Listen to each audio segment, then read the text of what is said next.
एक नई वीडियो के साथ आज मैं फिर हाजिर हूँ, आपका होस्ट और दोस्त विक्रांत जोशी। आपको स्वागत करता हूँ मेरे वी मास्टर में, जिसमें हम लेके आते हैं वर्ल्ड अफेयर्स और डिफेंस की दिन भर की टॉप खबरें। तो चलिए जान लेते हैं। अपनी सबसे पहली खबर की बात करेंगे तो लाइट कॉम्बैट एयरक्राफ्ट की तरफ से निकलकर सामने आ रही है।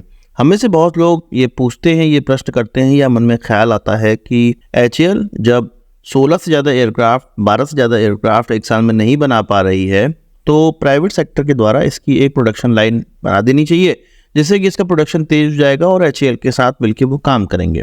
पर अब जानकारों का ये कहना है, या द हिंदू में एक खबर निकल कर आई है जिसमें कि इस चीज से जुड़े हुए लोगों से जब पूछा गया कि इस तरह की चीजें क्यों नहीं की जा सकती हैं, तो उनका कहना था कि एक सेपरेट लाइन बनाना एक प्राइवेट सेक्टर कंपनी के द्वारा ये इकोनॉमिकल वाइबल नहीं होगा इस प्रोजेक्ट के लिए। उनका ये कहना था कि 270 से ज्यादा छोटी बड़ी कंपनियां इससे जुड़ी हुई हैं और HAL के द्वारा इसका इंटीग्रेशन किया था, असेंबली की जाती है। अगर किसी दूसरी कंपनी के द्वारा यही इंटीग्रेशन करना होगा तो डुप्लीकेशन बहुत हो जाएंगी और इसमें बहुत ज़्यादा कॉस्ट लगने लगेगी, क्योंकि केवल एक कंपनी के द्वारा ये सारी चीज़ें नहीं की जा सकती हैं। 270 जो कंपनियां लगी हुई हैं उनके लिए भी दिक्कत आएगी। उनका ये जरूर कहना था कि HAL के द्वारा अपनी जो प्रोडक्शन कैपेसिटी है उसको जरूर बढ़ाना चाहिए, जो कि अगले साल तक 24 फाइटर जेट तक कर दी जाएगी। और विश्व में कभी भी ऐसा नहीं होता है, कहीं भी ऐसा नहीं होता कि एक तरह का एयरक्राफ्ट दो अलग अलग कंपनियां बना रही हूं। इसलिए कोई भी प्राइवेट सेक्टर के द्वारा इसकी असेंबली लाइन नहीं खोली जा सकती है, ये बहुत ज्यादा कॉस्टली हो जाएगा। आपका इस पर क्या कहना है कमेंट बॉक्स में जरूर बताइएगा। तेजस से रिलेटेड खबर की बात करें तो तेजस MQ-1A में आपको पता है कि उत्तम एसा रडार लगाना था, पर अभी भी हम लोग एल्टा का, जो कि इजरायली कंपनी है, उसका ही एसा रडार लगा रहे हैं। अब ये खबर आ रही है कि BEL के द्वारा इसका प्रोडक्शन स्टार्ट कर दिया गया है और 51वां जो एयरक्राफ्ट होगा तेजस MQ-1A वाला, उसमें उत्तम एसा रडार लगकर आएगा। इसका जो कॉन्फ़िगरेशन है वो भी फिक्स कर लिया गया है, फाइनल फिक्सिंग हो गई है, फाइनल वर्जन इसका तैयार हो चुका है।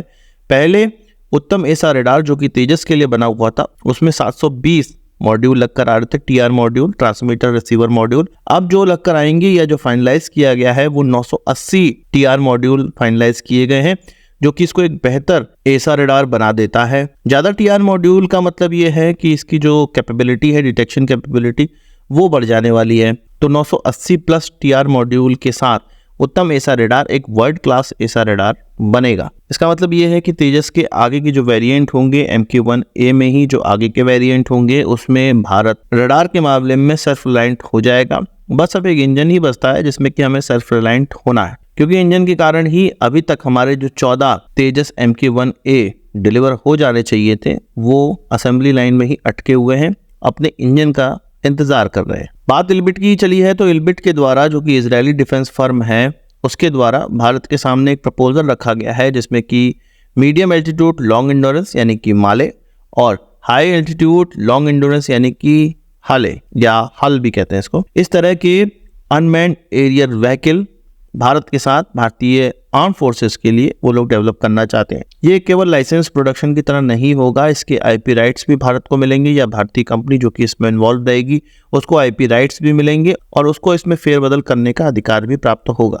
क्योंकि इंटेलेक्चुअल प्रॉपर्टी राइट अब जब हमारे पास आ जाएंगे तो हम इसमें इसके अदर वेरिएंट भी तैयार कर पाएंगे। ये प्रपोजल तब आया है जब जनरल एटॉमिक्स, जो कि अमेरिकन कंपनी है जिससे कि हम प्रेडेटर ड्रोन ले रहे हैं, उसने भारत के साथ, भारत की DRDO की एरोनॉटिकल डेवलपमेंट एस्टेब्लिशमेंट के साथ एक एग्रीमेंट किया हुआ है, जिसमें कि वो कंसल्टेंसी देंगे हमारे DRDO की इस लैब को आगे हाई एल्टीट्यूड लॉन्ग एंड्योरेंस वाले ड्रोन बनाने में। हम जानते हैं कि अभी तक हमारा जो तपस ड्रोन है या आर्चर NG ड्रोन है, उसका जो प्रोग्राम था वो फेल ही रहा है। Fail in the sense technology तो हमारे पास डेवलप हुई है, प्रोडक्ट तो हमारे पास डेवलप हुआ है, पर हमारी एयरफोर्स, आर्मी, नेवी इसके लिए इच्छुक नहीं है। वो कह रही है कि हमारा जो रिक्वायरमेंट है उसके लिए ये ड्रोन्स अच्छे नहीं है, इसीलिए विदेशी ड्रोन खरीदे जा रहे हैं। और हम भी इजरायली ड्रोन बहुत सा इस्तेमाल भी करते हैं। साथ ही साथ इंडियन नेवी के द्वारा तो अभी हर्मिस 900 ड्रोन, जो कि अदानी डिफेंस के द्वारा बनाया जा रहा है भारत के अंदर, जो कि इल्बिट से ही टेक्नोलॉजी ली गई है और एक तरह से लाइसेंस प्रोडक्शन ही भारत के अंदर हो रहा है। तो भारत उनके ड्रोन्स को खरीद भी रही है, इसीलिए इजरायल ने भारत के सामने इस प्रकार के कोलैबोरेशन को रखा है। अब देखते हैं आगे इस पर क्या काम होता है। बात कर लेते हैं भारत और चीन रिश्तों की। आपको पता है कि अभी ब्रिक्स सम्मेलन जो रशिया में हुआ था, वहां पर भारत और चीन के बीच में एक अग्रीमेंट साइन हुआ, एक पैक्ट साइन हुआ, जिसमें कि बॉर्डर पे LAC पे डिसएंगेजमेंट की बात करी गई और उसके लिए पूरा खाका खींचा गया कि किस तरह से डिसएंगेजमेंट हो रहा है। तो उसी के तहत वेरिफिकेशन पेट्रोलिंग अब स्टार्ट कर दी गई है देमचौक और देपसांग प्लेन्स में। वैसे तो LAC पे कई जगह डिसएंगेजमेंट हुआ है, पर देपसांग और देमचौक ऐसे इलाके थे जिसमें कि फाइनली डिसएंगेजमेंट होना था और इस पैक्ट के द्वारा इन दोनों ही जगहों पर डिसएंगेजमेंट का खाका खींचा गया। अब 28-29 तारीख तक यहाँ पर डिसएंगेजमेंट हो जाना था। भारत और चीन के द्वारा, दोनों के ही द्वारा अपने जो टेम्पोररी स्ट्रक्चर्स हैं उनको हटाना था, सब कुछ हटा देना था यहाँ पर। अब उसी की जांच करने के लिए वेरिफिकेशन पेट्रोलिंग स्टार्ट कर दी गई है, जो कि पैक्ट के मुताबिक जो खाका खींचा गया है उसके मुताबिक हो रही है। ये जो वेरिफिकेशन पेट्रोलिंग है, इसकी रिपोर्ट आने के बाद,